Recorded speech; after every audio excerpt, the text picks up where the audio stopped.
Give me a second to... Someone ad-lib for a little while. I got to pull something up. All right.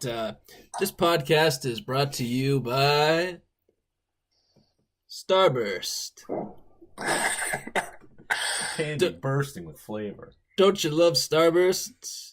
Sometimes they're so sweet, it makes you cringe a little bit. All right, it's true. Okay, thank Starburst. you.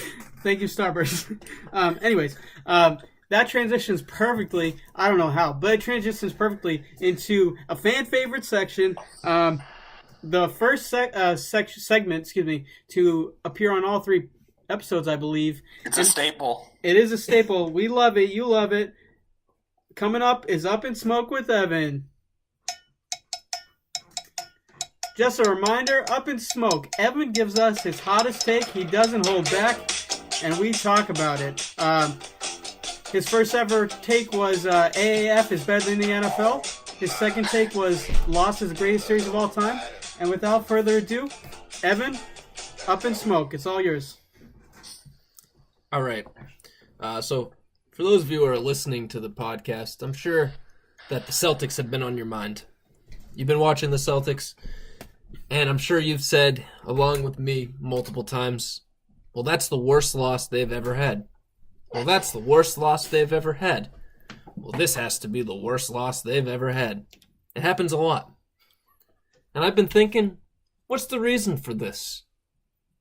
And ladies and gentlemen, what is the reason for this? Kyrie Irving. Oh. So, this week's Up in Smoke hot take is we let Kyrie Irving walk this offseason. We say, take your drama, take your flat earth, get the hell out of Boston. And do you know who we bring in? Oh, who do we bring in? We bring in one of the best point guards in the league, one of the most underrated point guards in the league, a class act, Kemba Walker. We bring him in on a max deal because he's worth it. The man is 27 years old. He's only 2 years older than Kyrie. We bring him in on that max contract, and I'm telling you right now, with his easygoing attitude and his not, he doesn't need the spotlight. He's not a Los Angeles, I'm an actor, Uncle Drew BS. He is a true point guard, an absolute baller, and he would fit in phenomenally well with this Celtics team. Kemba Walker, Jaylen Brown, Jason Tatum, Gordon Hayward, Al Horford. If Gordon Hayward comes back and is the player that we want him to be, they can run Danny Ainge's perfect swing offense with just a bunch of swingmen, and they could actually be the team that we wanted them to be this year. But if we keep letting Kyrie, and if we keep pandering to Kyrie, it's never going to happen. One person that we're never going to have to pander to, because he's not that type of person, Kemba Walker. Future Celtics player, future Celtics legend. Wow. We're going to see his number hanging from the rafters. Oh. And he's going to bring more championships to Boston than Kyrie did, because Kyrie's going to bring 0 and Kemba's going to bring at least 2. Wow. And that got hotter as it went on. I don't think I have the patience to debate Kemba Walker versus Kyrie Irving. I will say Kemba is the pride of Charlotte, North Carolina. He seems to be one of these like easygoing superstars. I think he's a great player.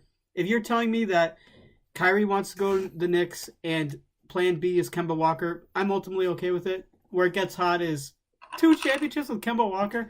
I mean, if you can get Anthony Davis and Kyrie in the same uniform, and that uniform's the Celtics, then that team can win multiple championships. Kemba Walker and what they have now, no thank you. Jeff, any response? Yeah, so I agree. Like, I didn't think that take was too hot off the bat. I think a lot of people are actually kind of vibing with letting Kyrie walk because, like, the team's been unsuccessful, and they just like the drama that he brings is just too much. Now let's look at the hotness of this take when we start talking about Kemba, and then we start talking about Kemba winning 2 titles and getting his jersey in the rafters. I'll tell you what, I love the story. I'd be all in on it. Okay. It's a hot take, but you know what? That's what this segment's about. True. Yeah, Kemba would be great. You're telling me Gordon Hayward's playing at 90% of what Utah Gordon Hayward was.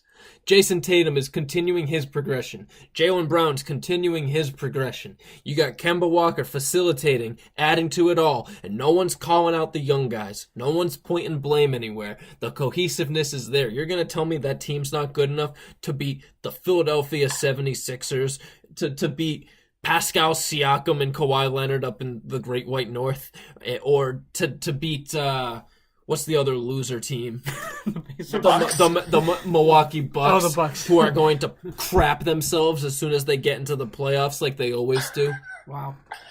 I'm just going to say, yeah, why can't we have all those awesome strides and 90% of Gordon Hayward with Kyrie Irving? Who's on Charlotte right now?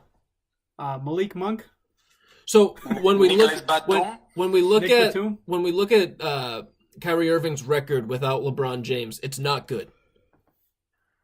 Okay. Charlotte has 29 wins right now with only Kemba Walker. And Nick Batum. Nick Batum is a pile of garbage. Oh, we are a pro Nick Batum podcast. Marvin Williams?